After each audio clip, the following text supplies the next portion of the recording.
السلام علیکم داملا حاجی مرزا. 6 سال می شود که شوهر من در بستر بیماری خواب است. یک چند مراتبه موی سرش را خودم گرفتم، لیکن آدمان میگن که اگر زن موی سر شوهر را گیرد نکاحش بریده می شود. شما از نقطه نظر اسلام این را چقدر شرح می دهید؟ التماس جوابش را همین روز گردانید. من چند بار برای همه شما اعلام کردم، باز اعلام میکنم، همین زنک ها را فتواهاشون گوش نکنید، زیرا همه اونها بی سواد هستند. هیچ کدام اونها یگان مدرسه تمام نکردند، هیچ کدام اونها یگان مفسر قرآن و محدث نیستند. از این خاطر این زنی که موی سر شوهر می تراشد در حالتی که شوهر احتیاج به همین زن دارد، به خدا قسم در هر یک تار موی او تو 10 حسنات میگیری، در هر یک تار موی او. این احترام شوهر از همه بالاست. نکاح بریده نمی شود. پیغمبر خدا میگویند اذا غسلت المرأة ثياب زوجها كتب الله لها 1000 حسنه و غفر لها 1000 خطیئه.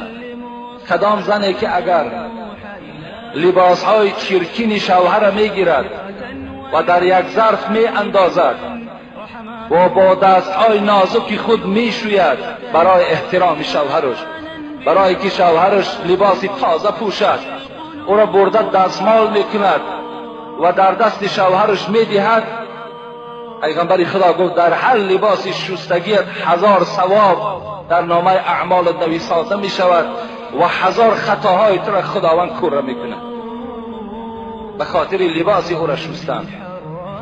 خوش به حال همون زنی که در این خیل حالت مونیس همون شوهرش می شود، شوهرش احترام می کند، بدن او را تازه می کند، موی سری او را می گیرد، کدام موی هایی که لازم باشد تازه می کند، بدن او را دائم پاکیزه نگه می دارد، بسترهای او را عوض می کند تا که رفیقان او آمده دیده از جایگاه خواب او حتی که چیکار کنند خرسند شوند که چی زنی مسلمانی داشته است. پیغمبر خدا میگوید قمت علی باب الجنه فاذا عامه من دخلها المساکین. من وقتی که شب معراج نزد در جنت بودم، نگاه کردم در جنت فقط فقیرها و مسکینها در آمده ایستاده،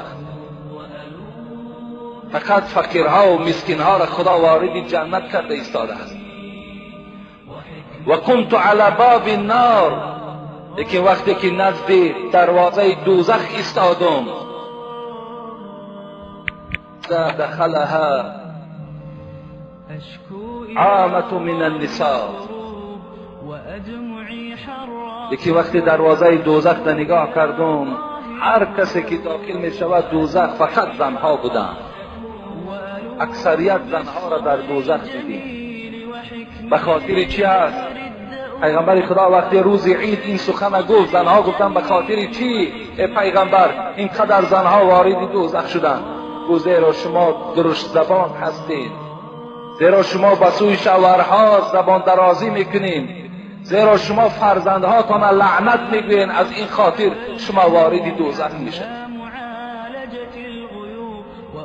فرزندی که برای مادرش تیار از جان شده است، برای مادرش همه دواها را میکند، لیکن همین مادر با چیکار میکند؟